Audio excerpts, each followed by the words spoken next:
Hello అండి. నా పేరు డాక్టర్ స్ఫూర్తి. Fertility consultant 49 hospital Kukatpally branch. So, ఈరోజు మీ అందరి ముందుకి అంటే ఇన్ఫర్టైల్ కపుల్‌లో ఇన్ఫర్టిలిటీ సమస్యతో బాధపడే వాళ్ళలో బ్లడ్ టెస్ట్‌లనేవి ఏమేమి అవసరం పడతాయి అండ్ ఎప్పుడు ఏ కండిషన్స్‌లో చేయాలనే దాని గురించి మాట్లాడదాం. సో, నార్మల్‌గా ఒక వైఫ్ అండ్ హస్బెండ్‌కి బేసిక్ టెస్ట్‌లలో కొన్ని బ్లడ్ టెస్ట్‌లనేవి కూడా ఉంటాయండి. వైఫ్‌కి చూసుకున్నట్టయితే ఫస్ట్ ఆహ్, ఏ డే ఆఫ్ ద సైకిల్‌తో సంబంధం లేకుండా కొన్ని బ్లడ్ టెస్ట్‌లు ఉంటాయి. కొన్నేమో హార్మోనల్ టెస్ట్‌లు అవేంటంటే డే 2, డే 3కే చేస్తాం. సో, ఫస్ట్ బేసిక్ బ్లడ్ టెస్ట్‌లో చూసుకుంటే ఒక హిమోగ్లోబిన్ లెవెల్స్ అనేవి ఎలా ఉన్నాయి, సీబీపీ అనేది చూస్తాము. థైరాయిడ్ లెవెల్స్ ఎలా ఉన్నాయి, ప్రొలాక్టిన్ లెవెల్స్ ఎలా ఉన్నాయి, రుబెల్లా ఐజీజీ లెవెల్స్ అనేవి రియాక్టివా, నాన్ రియాక్టివ్ అని చెక్ చేసుకుంటామండి. And also viral markers. ఇవి బేసిక్‌గా చూసే టెస్ట్‌లు అనమాట వైఫ్‌కి. సో, ఇందులో ఏమన్నా ఇష్యూస్ ఉన్నప్పుడు అంటే మనం ఇన్ఫర్టిలిటీ ట్రీట్మెంట్స్ ఏదైనా స్టార్ట్ చేస్తున్నాము ఫర్టిలిటీ కోసము అన్నప్పుడు దాని ముందు ఇవన్నీ నార్మల్ ఉన్నాయని చూసుకొని స్టార్ట్ చేయడం అనేది ఐడియల్. అంటే హిమోగ్లోబిన్ లెవెల్స్ కంట్రోల్‌లోనే నార్మల్‌గానే ఉన్నాయా?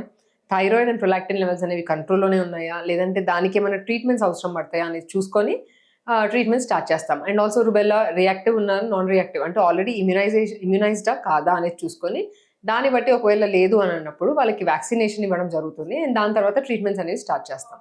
అలాగే వైరల్ మార్కర్స్ హెచ్ఐవి టెస్ట్‌లు అలా హెచ్ఐవి, హెచ్‌బీఎస్ఏజీ ఇలా వైరల్ మార్కర్స్ అనేవి నాన్ రియాక్టివ్ ఉన్నాయని చూసుకోవడం కూడా ఇంపార్టెంట్. సో, అది కాకుండా వేరే హార్మోనల్ టెస్ట్‌లు అనేవి ఉంటాయండి. నార్మల్‌గా ఈస్ట్రోజన్, ప్రొజెస్ట్రాన్, ఎఫ్ఎస్హెచ్, ఎల్హెచ్ అనే టెస్ట్స్ ఉంటాయి. సో, ఇవి డే 2 హార్మోన్స్ అన్నమాట. ఈ డే 2 హార్మోన్స్, డే 3 హార్మోన్స్ అంటే పీరియడ్ వచ్చిన సెకండ్ ఆర్ థర్డ్ డేకి ఇస్తామన్నమాట. ఎందుకు అని చూస్తే నార్మల్‌గా ఎగ్ అనేది ఒక డే 2 టు డే 5 మధ్యలో ఎగ్ పెరగడం అనేది స్టార్ట్ అవుతది. డామినెంట్ ఫాలికల్ అనేది ఫార్మ్ అయ్యి దాని నుంచి వచ్చే హార్మోన్స్‌తోని ఈ ఇందాక చెప్పిన హార్మోన్స్ అనేవి పెరగడం, తగ్గడం అవుతుంటుంది. సో, డే 2కి ఆర్ పీరియడ్ రాగానే వాల్యూస్ అన్నీ బేస్ లెవెల్‌కి పడిపోతుందండి. సో, ఈ వాల్యూస్ అన్నీ కరెక్ట్‌గానే బేస్ లెవెల్‌లోనే ఉన్నాయా? మనం ఏదైనా ట్రీట్మెంట్ స్టార్ట్ చేయాలన్నప్పుడు ఎస్పెషల్లీ ఐవీఎఫ్ ట్రీట్మెంట్ స్టార్ట్ చేయాలన్నప్పుడు మాత్రం ఈ హార్మోన్స్ అన్నీ కరెక్ట్‌గానే ఉన్నాయంటేనే స్టార్ట్ చేస్తాం. సో, అది మోస్ట్ ఇంపార్టెంట్. అది కాకుండా ఒక్కొక్కసారి డే 2కే పెద్ద పెద్ద సిస్ట్ లాగా ఫార్మ్ అయ్యి ఉంటాయి. సో, ఆ సిస్ట్‌లు ఏమన్నా ఫంక్షనల్ సిస్టా అంటే అదేమన్నా హార్మోన్ ప్రొడ్యూస్ చేస్తుందా అని చూడడానికి ఈస్ట్రోజన్ వాల్యూస్ కూడా చూస్తుంటాము.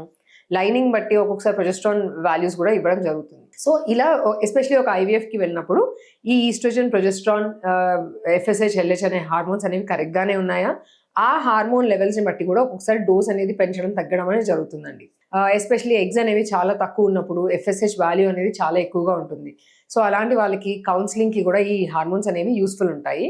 అండ్ ఆల్సో ఏఎంహెచ్ అనే టెస్ట్ ఉంటుందండి. సో, అది కూడా ఏంటంటే ఎగ్ రిజర్వ్ అనేది ఎంత ఉందని చెప్పే టెస్ట్ అనమాట. సో, ఈ వాల్యూ అనేది కూడా ఇది డే 2కి చేయాల్సిన అవసరం లేదు. ఏ టైమ్ ఆఫ్ ద సైకిల్‌లో అయినా చేయొచ్చు. సో, దాన్ని బట్టి కూడా మనకి సక్సెస్ రేట్స్ కౌన్సెలింగ్ చేయడానికి యూజ్‌ఫుల్ ఉంటుంది. సో, వన్స్ ట్రీట్మెంట్ స్టార్ట్ అయిన తర్వాత ఎగ్స్ అనేవి ఎలా పెరుగుతున్నాయో చూడడానికి మధ్యలో మళ్ళీ ఈస్ట్రోజన్ హార్మోన్ లెవెల్ అనేది చెక్ చేస్తుంటాము. అండ్ దాని గ్రోత్ అనేది ఎలా ఉంది, ఎగ్స్ పెరిగిన దాన్ని బట్టి ఈక్వల్‌గానే పెరుగుతుందా లేదా అని చూసుకోవడం కూడా చాలా ఇంపార్టెంట్. అలాగే ఫైనల్‌గా ట్రిగ్గర్ ఇచ్చే ముందు అంటే ఫైనల్ మెచ్యూర్ అవ్వడానికి ఇచ్చే ఇంజెక్షన్ ఏదైతే ఉంటుందో ఎగ్స్ అనేవి మెచ్యూర్ అవ్వడానికి ఇస్తాం ఇంజెక్షన్. సో, అది ఇచ్చే ముందు కూడా oestrogen levels, LH levels, progesterone levels అనేవి చెక్ చేసుకుంటాం. సో, ఈ హార్మోన్స్ అన్నీ కరెక్ట్‌గానే పెరుగుతున్నాయా లేవా అని చూసుకోవడం కూడా ఇక్కడ బ్లడ్ టెస్ట్ అనేది అవసరం పడుతుంది.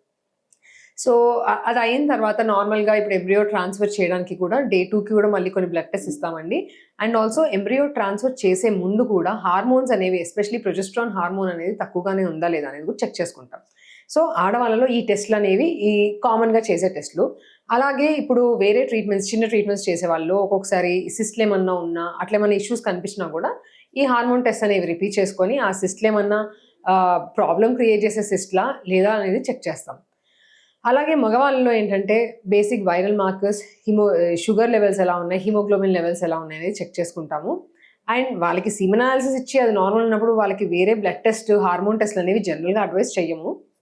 ఒకవేళ అనాలిసిస్‌లో మరీ తక్కువగా ఉంది వాల్యూ, ఇష్యూస్ ఉన్నాయి అన్నప్పుడు మాత్రం అలా ఎందుకు తగ్గింది అని చూసుకోవడానికి వాళ్ళకి కూడా కొన్ని హార్మోన్ టెస్ట్‌లు అనేవి ఉంటాయండి. సో, అవి కూడా సేమ్ మళ్ళీ ఈస్ట్రడియోల్ వాల్యూస్, మళ్ళీ serum testosterone values and FSH, LH ఈ హార్మోన్స్ కూడా ఒకసారి టెస్ట్ చేయడం జరుగుతుంది.